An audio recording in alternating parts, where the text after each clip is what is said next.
Hoy en Es la Hora de Opinar comienza la semana. Como todos los lunes tendremos nuestra mesa de debate con Héctor Aguilar Camín, Jorge Castañeda y Javier Tello. Primero vamos a discutir sobre la violencia en México, incluyendo lo que ocurrió este fin de semana pasado en el Estadio Corregidora de Querétaro. Después vamos a analizar la decisión del gobierno de cancelar el programa de escuelas de tiempo completo. Y para finalizar, le vamos a dar una repasada a lo que está sucediendo allá en Ucrania, cómo va la guerra, cómo va la invasión de los rusos a ese país. Así que quédese aquí en Foro TV, que ya comenzó la hora de opinar.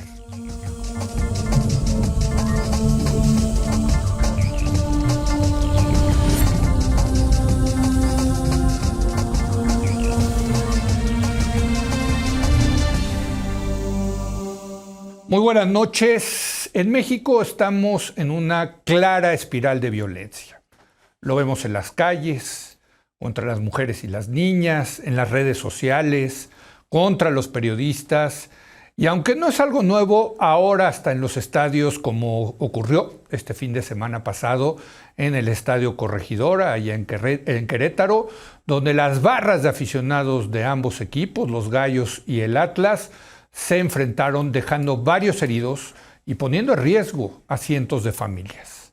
Para discutir qué está pasando con la violencia, una vez más hay que decirlo, saludo a Héctor Aguilar Camín. Héctor, ¿cómo estás? Buenas noches. Muy bien, Leo. Buenas noches. Jorge Castañeda aquí en el estudio. ¿Cómo estás, Jorge? Hola, Leo, Héctor, Javier.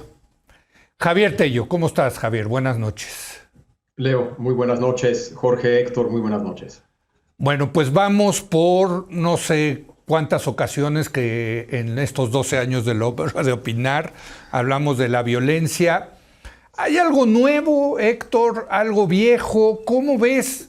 Desde luego estas escenas que vimos el fin de semana, pues algo nos tienen que mover, decir que la sociedad está enojada o no, o es el crimen organizado. Bueno, ya he oído tantas hipótesis que ya no sé ni qué pensar, Héctor. Pues creo que todos estamos un poco en la misma, ¿no, Leo? Lo que sí es claro es que cuando la marea sube, levanta todas las embarcaciones. Se presenta en todos los niveles. En un pequeño pueblo de Michoacán, y la marea es de una potencia tremenda, en un gran estadio de fútbol, en Querétaro, y la potencia es tremenda. En el orden de la violencia contra los periodistas, sistemáticamente hay uno, otro periodista. El nivel de la violencia contra la mujer crece y crece, es cada vez una violencia más más descarnada, más impune y sobre todo, yo diría, cada vez más desconocida en sus detalles específicos. Nadie, ninguna autoridad es capaz de ofrecer una explicación precisa de qué sucedió en el acto de violencia que le tocó a ella. Hay una absoluta creciente incapacidad de parte de la sociedad de explicar lo que sucede en sus jurisdicciones. La gente de Michoacán no sabe qué pasó en la de Gracia. La gente del Estadio Corregidora, autoridad local, no saben bien qué sucedió, quiénes son los responsables de lo que pasó en la Corregidora. Y el tema de la violencia contra los periodistas ya un asunto internacional y sigue siendo el mismo momento en que una autoridad trata de explicar y no tiene más que lugares comunes y no ninguna información precisa, ni siquiera una hipótesis. Y lo peor de todo es que hay un acto, sigue el otro y sigue el otro. Uno entiende que en el momento en que las cosas suceden, la autoridad no tenga una respuesta mágica, satisfactoria al momento. El otro rasgo de esta violencia que tenemos es que una vez que dan esa primera explosión, no volvemos a oír ninguna otra, como si ahí se detuviera la acción de la autoridad. Y este rasgo es el que me parece a mí más enloquecedor, más dramático de la marea, que quiere decir que no hay la capacidad mínima para diagnosticar, para investigar, castigar esa violencia. Entonces, cada vez es peor. La marea es general, ocupa todos los espacios, y en todos los espacios se va perdiendo la más mínima capacidad de respuesta hacia lo que sucede. Como quien está frente a una serie de tormentas, tropicales, de terremotos, nadie tiene la culpa, nadie puede saber bien qué pasó, y la vida sigue llena de violencia en la niebla que va dejando atrás esa. Jorge. Pues sí, digo, yo creo que lo que dice Héctor es absolutamente cierto y es lamentable. Es difícil de entender, por ejemplo, esto de San José de Gracia, que ya llevamos creo que 8 días, 9 días. No hay cuerpos. No hay cuerpos y no hay explicación de por qué no hay cuerpos. Bueno, al parecer los limpiaron, ¿no? Todo indica... Bueno, los limpiaron, los quemaron, los incineraron, los escondieron, los enterraron. Sí. No se sabe. No es mucho menos grave que Ayotzinapa, ¿eh? No. Que si fueron unos o fueron otros, y en un caso fue la policía municipal y en el otro caso pues fueron los narcos, da lo mismo. El Estado parece simplemente incapaz. Sí. No solo de proteger a la gente, sino que cuando la gente no es protegida, pues de descubrir, de averiguar qué sucedió. Pues me parece que ahí hay un elemento muy importante.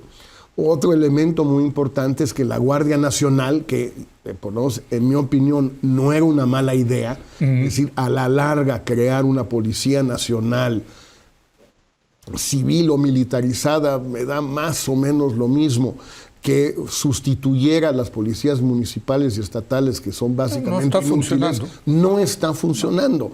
La reducción en los niveles de violencia medido por homicidios dolosos por 100,000 habitantes ha bajado ligeramente de un nivel muy alto a un nivel que todavía es muy alto. Pero el otro día creo que escribía Puch o alguien así, que lo que está subiendo al mismo tiempo es el número de desapariciones. Sí. Entonces, lo que habría que hacer es, si se quiere hacer un trabajo serio, es medir la suma de homicidios dolosos y de desapariciones a lo largo de los últimos 3, 4, 5 años, desde Peña, si se quiere, y ver si la suma ha cambiado. Porque si la suma permanece igual, pues simplemente quiere decir que en lugar de matar a tanta gente, unos u otros están desapareciendo a más gente y matando a menos. Pero el desaparecido está igual de muerto que la víctima del homicidio. Así es. Javier, ¿tú cómo ves? Y déjame empezar a llevarlo también a este terreno del fútbol. A ti y a mí nos gusta mucho el fútbol.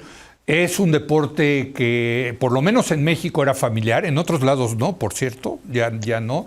¿Qué te dice esto que vimos en el estado Corregidora de Querétaro, Javier? Mira, creo que parte del debate que hay alrededor de lo ocurrido en Querétaro es que tanto tiene que ver lo ocurrido con un tipo de violencia muy particular vinculada al deporte en general y al fútbol en particular. Vamos a llamarlo hooliganismo. Y qué tanto es un reflejo de esta otra violencia que analizaban tanto Héctor como Jorge. Obviamente no se excluyen y puede ser una mezcla de ambas cosas. Pero sin lugar a duda, si algo siempre ha estado presente alrededor del deporte, desde la antigua Roma, es la violencia. En todo caso, lo que cambia en esa violencia vinculada al deporte es un cambio relativamente reciente. En el caso del fútbol, sobre todo en Inglaterra a partir de los 60s, cuando la violencia deja de ser algo espontáneo y se vuelve algo organizado.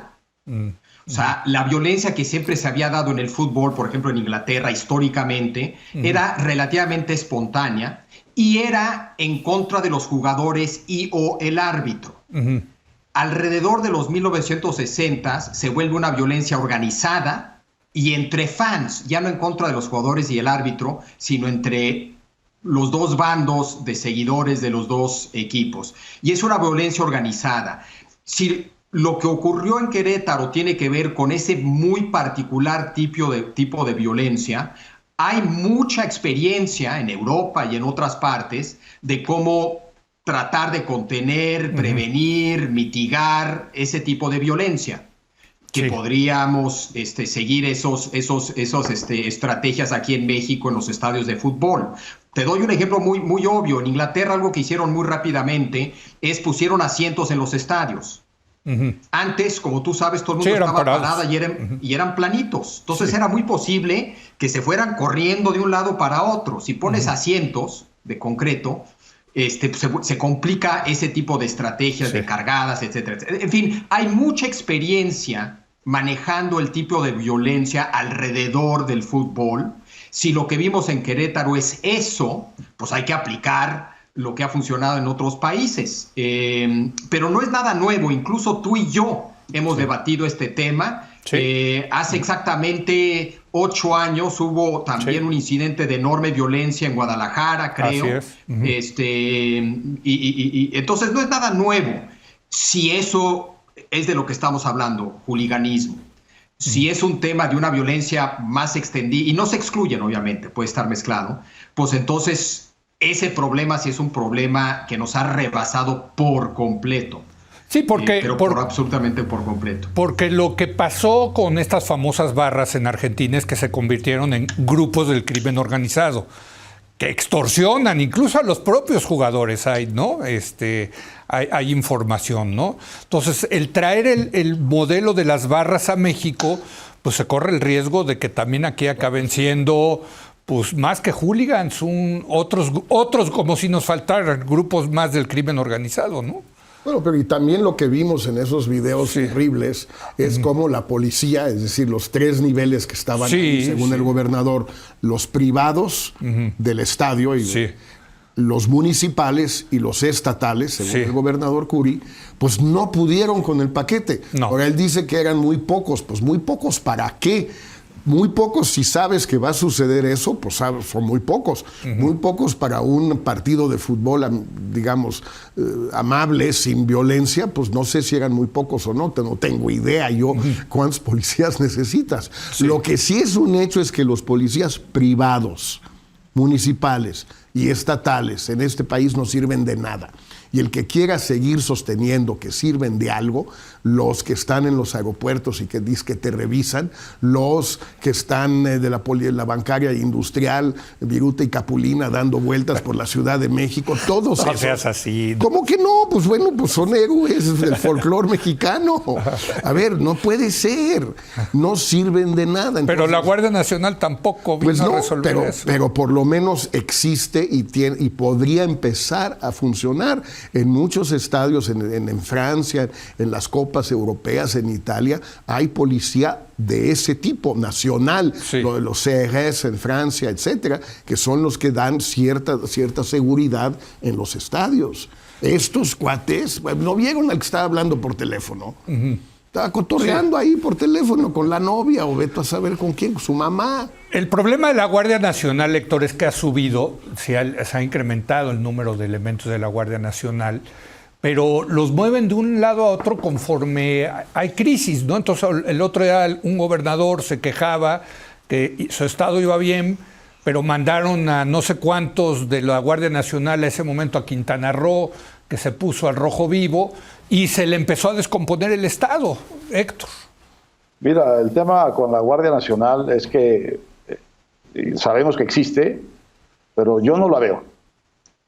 Yo no la veo. Ahora, de lo que pasó en Querétaro, sí, salió ya la versión de que un miembro de la barra o de la porra del Atlas es miembro del cártel Jalisco Nueva Generación. Sí. Y un miembro de la porra de Gallos es miembro del cártel de Santa Rosa de Lima. Bueno, son dos grupos que se han estado matando brutalmente en los últimos años en la zona. Y esto que parece una explicación de que aquí también está metido el crimen organizado, la verdad empieza a ser una especie de explicación conformista que ya no explica realmente el nivel de la marea. Por ejemplo, el crimen organizado no explica el ascenso de la violencia contra la mujer. Eso es parte de la marea de la violencia de la sociedad mexicana. Quiero leer unos datos de esta violencia, porque esta tiene, pero no tiene que ver con el crimen. Es una violencia que viene de la sociedad, profundamente de la sociedad. Son datos de Mariana Ferrera, que preside la organización Causa en Común. 8 mujeres son asesinadas cada día. En lo que va de este invierno, han sido asesinadas 8.540 mujeres. Entre 2015 y 2020, los delitos de feminicidio aumentaron 135. En 2021 y lo que va de 2022, han sido asesinadas por crueldad extrema 612 mujeres. El 20 de febrero pasado apareció una de ellas, el cadáver de una joven tabasqueña degollada. El 22 de febrero apareció otro, de una conductora, Anaí Michelle Pérez, con el cuerpo, señas de tortura. En lo que va del sexenio, han desaparecido, al tema de Jorge, 23.164. En ese mismo lapso se han registrado 786,000 llamadas a las autoridades reportando actos de violencia, acoso, hostigamiento o abuso sexual. En promedio, 680 mujeres son violentadas diariamente. Yo creo que esto no tiene que ver con el crimen. Sí, no. Tienes toda la razón, Héctor, toda la razón. Eso tiene que ver con la violencia de la sociedad. Por cierto, mañana, 8 de marzo, tendremos una cobertura especial sobre este tema del Día de las Mujeres. Y con toda razón están enojadas las mujeres en México por esta violencia, con toda la razón. Javier Tello, mientras tanto, ¿qué podemos decir? A ver, ya para rematarla, 12 años de la hora de opinar, 12 años de hablando de esto. Es el fracaso del Estado mexicano, ya con 3 presidentes, Calderón, Peña, López Obrador. ¿Este Estado mexicano no puede con el tema de la violencia? Yo creo que sí, es decir, yo creo que esta marea de violencia de la que habla Héctor nos vino a mostrar de manera contundente que si bien el Estado mexicano del que hablas, Leo, había mejorado en muchas cosas, habíamos creado un Instituto Nacional Electoral que organizaba elecciones muy bien, teníamos un Banco Central que al parecer funciona de maravilla, etcétera, etcétera. Habíamos creado instituciones a lo largo de las décadas, instituciones buenas, sólidas, etcétera. Queda clarísimo que nunca en México se creó instituciones que puedan enfrentar este tipo de problemas. Policías bien entrenados, bien capacitados, bien pagados, bien apoyados, ministerios públicos capaz de investigar y armar casos, un poder judicial capaz de procesar esos casos, un sistema penitenciario capaz de castigar y tal vez regenerar, y en fin, podemos tener una discusión de qué se trata la cárcel, pero toda la cadenita por completo. No creamos en México instituciones a lo largo de las décadas capaz de enfrentar este tipo de problemas. Y cuando viene esta marea de violencia, bueno, pues menos. Se ven totalmente abrumadas. No le hemos invertido, no las hemos apoyado, no las hemos desarrollado, etcétera, etcétera. Y de la noche a la mañana, pues obviamente no se puede desarrollar esas instituciones. Totalmente. Pero yo te diría que el problema va mucho más atrás que López Obrador, Peña Nieto y Calderón. Uh-huh. ¿Sí? Si bien la violencia severa empieza con Calderón, el problema de esas instituciones es un problema que venimos arrastrando de muchísimo más atrás. Yo tengo mis dudas y aquí creo que querías intervenir tú, Jorge, porque cuando Calderón le declaró la guerra al crimen organizado, estábamos en 7 homicidios por cada 100,000 habitantes. El punto más bajo desde la revolución, entiendo, ¿no? Los 2 años más bajos desde que hay una contabilidad más o menos razonable fueron 2006 y 2007. Es correcto. Para que luego no aleguen que solo Fox, ¿no? El primer año de Calderón, porque no tardó en echar a andar la maquinaria de guerra. No se hace de la noche a la mañana, se declara la guerra, pero no empieza la guerra. Sí, pero estábamos en 7. Esos 2 años llevábamos una tendencia declinante desde hace muchos años. La última vez que lo vi creo que andamos en 28. En 28, o sea, se ha cuadruplicado en estos ya 15 años. Entonces, es cierto que había explicaciones de por qué había disminuido. Había costos y consecuencias de lo que hizo Fox, se puede discutir. Por cierto, el que lo hizo buena parte del sexenio fue el encargado ahora de la Fiscalía, Alejandro Gertz. Que anda muy ocupado, ¿no? Anda muy ocupado con el tema de su hermano, su cuñada, la hija de su cuñada, etcétera. O sea, está en una situación aberrante donde se parece un poco esto a la situación de la Guardia Nacional. Como dice Héctor, pues no alcanza la cobija, pues en efecto no alcanza si andas persiguiendo a migrantes en todo el territorio nacional para tener en los días del mes de enero el número más elevado de detenciones de migrantes en la historia moderna del país, más de 23,000 en un mes, y un mes bajo, no es un mes estacionalmente elevado. Bueno, y si Gertz se está ocupando de la audiencia que va a tener y de la ponencia de la Suprema Corte, obteniéndola ilegalmente, y luego discutiendo con su segundo que si tiene a tantos ministros en la bolsa o no los tiene en la bolsa, y luego esperando la audiencia o la sesión del 14 de marzo, y luego López Obrador defendiéndolo, pues en efecto no se entiende muy bien cómo Gertz pueda también ocuparse de San José de Gracia. Sí, porque hay que decirlo. El tiempo es limitado en el día, pues. El fiscal general de la República está obligado a investigar y procesar los casos relacionados con el crimen organizado. Así está en la ley. Sí, no, pero pues, anda muy ocupado en otras cosas el fiscal. Oiga, tengo que hacer una breve pausa. Vamos a regresar a hablar de otro tema que hemos estado hablando a lo largo de estos años. Y bueno, pues no son buenas noticias. Me refiero al tema educativo. Han cancelado las escuelas de tiempo completo. ¿Cuáles van a ser las implicaciones de esta decisión? Regresamos.